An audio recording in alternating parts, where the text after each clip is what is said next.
Sinampula ng Police Regional Office 7 of Row 7 ang dalawang individual na umano'y nagpakalat ng fake news sa social media.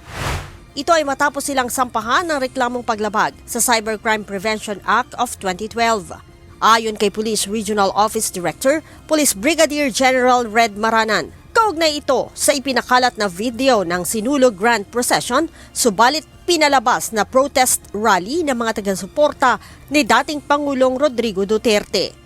Online kasi ito, so hinabol natin at sinundan natin yung mga digital footprint at natunto natin kung sino yung mga tao na nagpapakalat ng mga video na kung saan itong mga video na ito ay sinasabi nila na doon sa isang lugar ay maraming taong nagpo-protesta. Subalit hindi naman pala, kundi itong mga bidyong ito ay mga edited lang at dinadagdagan ng ano-anong mga applications, yung background at saka yung narration na nagdudulot naman ng kalituhan sa ating mga kababayan.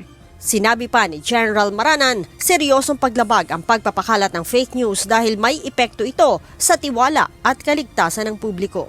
Doon naman sa mga tao na naghahangad ng kaguluhan, panic and kalituhan, huwag nilang gawin yan sapagkat meron silang nalalabag na batas. Bukod doon, nakakaperwisyo ka ng mga inosenteng tao. May mga nagkakancel ng appointment, may mga hindi pumupunta doon sa lugar na yun kahit may mga official and personal transaction sila dahil akala nila totoo yung mga pinopost na ganong kalaki yung crowd. So, naaabala at bukod dyan, yung mga resources ng ating mga kababayan ay nasasayang.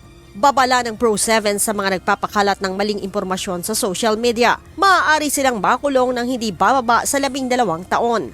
Ang paghabol sa mga nagpapakalat ng fake news ay alinsunod na rin sa kautusan ni PNP Chief Police General Romel Francisco Marbil.